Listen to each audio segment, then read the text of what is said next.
Você mencionou, quando fala dos indecisos, você mencionou que havia 37% em São Paulo de indecisão na espontânea. Espontânea é aquela pesquisa que você pergunta para o sujeito em quem vai votar e não mostra nada, nenhuma cartela, né? E na estimulada, suponho que fosse bem menor a taxa de indecisão, né? Agora, na hora de apresentar a pesquisa, quando os meios de comunicação vão informar, só os muito chatos e preciosistas vão lá na espontânea e tal. Normalmente, as pessoas se baseiam naquela estimulada, né? Que é como o eleitor vai encontrar a coisa na urna, né? Tem lá o nome e ele vai escolher, né? Agora, você acha que deveria mudar a forma de apresentação? Há alguma lição que possa ser retirada desse episódio? Seja na elaboração da metodologia da pesquisa, seja na apresentação, na forma de apresentar a pesquisa? Uhum.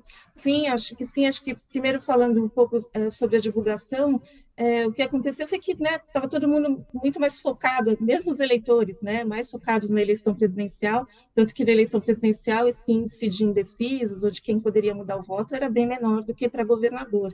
Então acabou ficando muito focado ali, mas é importante que a mídia, os veículos de comunicação realmente divulguem esses outros detalhes das pesquisas, né, porque é isso que compõe o todo, porque a gente sempre pergunta, é espontâneo, o conhecimento do número, que tudo isso te leva a dar pistas para entender o quanto que o eleitor está mobilizado e está ali interessado realmente nessa eleição. Né? Quando a gente vê, por exemplo, para o Senado, os eleitores decidiram realmente no dia da eleição, né? Porque a gente ainda na véspera tinha um índice considerável de eleitores que ainda não tinham candidato ao Senado e não conheciam o número do seu senador.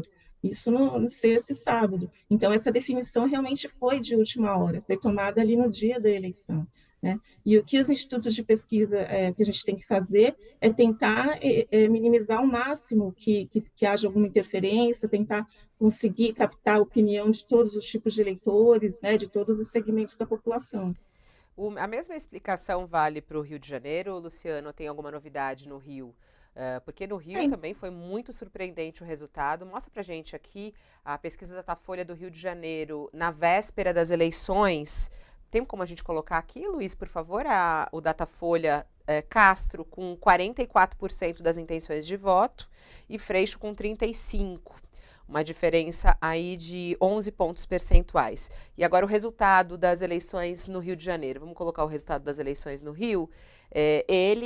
Cláudio Castro, eleito com 58,67 em primeiro turno, mostrando aí uma grande diferença. Vale a mesma explicação do que para São Paulo, Luciana?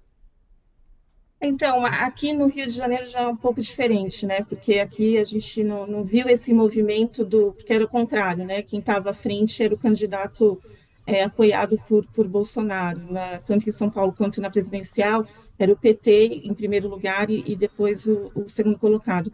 Mas o Rio de Janeiro é um caso específico, né? Que a gente está estudando aqui, fazendo alguns levantamentos, porque realmente acho que há uma dificuldade ali territorial, sabe, de conseguir chegar em todos os lugares, conseguir, de fato, fazer a pesquisa para que ela seja realmente totalmente representativa. A gente tem algumas dificuldades ali no estado para conseguir chegar em algumas Dificuldade é que áreas, você se né? refere a entrar numa favela, por exemplo, entrar numa área controlada pelo tráfico, é isso?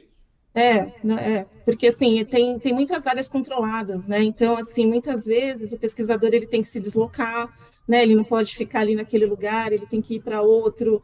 Então, isso de alguma forma interfere ali na captação dos resultados, sabe? Tem Uhum. muitas áreas que são Oh, de difícil acesso, que a gente não está conseguindo ficar para realizar a pesquisa. Então, oh, quando você faz algumas trocas ali, substituições, isso pode acabar interferindo. Então, isso é uma coisa que a gente está verificando aqui internamente, analisando para ver de fato o que houve e como que a gente pode contornar isso, né?